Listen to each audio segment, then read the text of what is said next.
I wonder if we can start at the beginning, because there's a lot of interesting things about your background. You used to do 800 pull-ups a day. You grew businesses, generated hundreds of millions of dollars for them. Let's take it back to the beginning, in your early 20s. What were you doing? I'll give it to you in about a 5-minute little chunk. So I got married the first time. I've been married many times. The first time at 18. I had 2 children at 20. The needs of somebody 40. No formal education, and the world didn't care. And for a nanosecond, I was depressed. Then I realized the world doesn't care. They don't care if you're down. They don't care if you're up. They don't care what you do. So I commenced to try to find gainful employment. No one would give me a job that paid a salary. Everybody would give me opportunities to add value. Add value means grow more clients, expand their markets, find new distribution. So I defaulted to people who were crazy entrepreneurs, many of which saw life differently, but gave me the chance to sort of eat what you kill. Okay. And when you only eat when something performs, you learn very quickly what works and what doesn't, Right. and what works better. So I was very either easily bored or, what is it called when I can't do something? After 5 minutes, I get tired. So I guess I'm easily bored.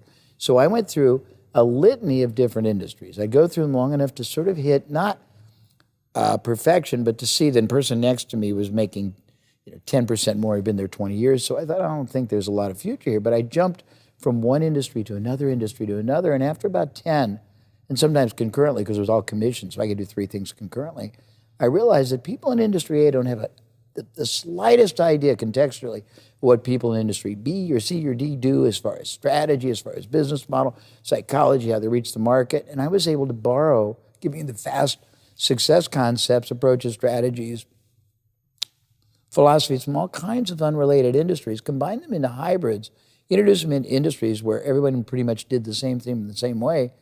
And all of a sudden, I was a marketing genius. Actually, it wasn't as much I as it was they. That most people limit, restrict, and they constrain so much what they can accomplish because they only use a very linear way of looking at it. So can you give us an example of taking insights from one industry and how you applied them to a different industry? Sure. I'll take one that's really cool. Almost everybody, even young people, will know the condo model where they'll fly you to Las Vegas or Cabo for 2 or 3 days, and they'll wine you and dine you, and all they want you to do is spend 90 minutes looking at a condo or at a timeshare, and they think about it. Well, we had a chiropractic company that was selling a very high-end, technology-driven chiropractic adjusting system. It was systems that were reading the spine, very cool, but they were 6 figures. And it was very hard to get a chiropractor who was into manual adjustment to even consider it. And they'd say, oh, come and visit. Nobody would do it. So we created the opposite. We said, we will pay to bring you to Philadelphia. We will put you up at the Hyatt. We will have a great 3-day experience. We will ask you to watch a demonstration, but meet other people who are using it. They will bring their patients, and then you judge for yourself. And we sold tens of millions of dollars by using a derivative of that concept. That's amazing.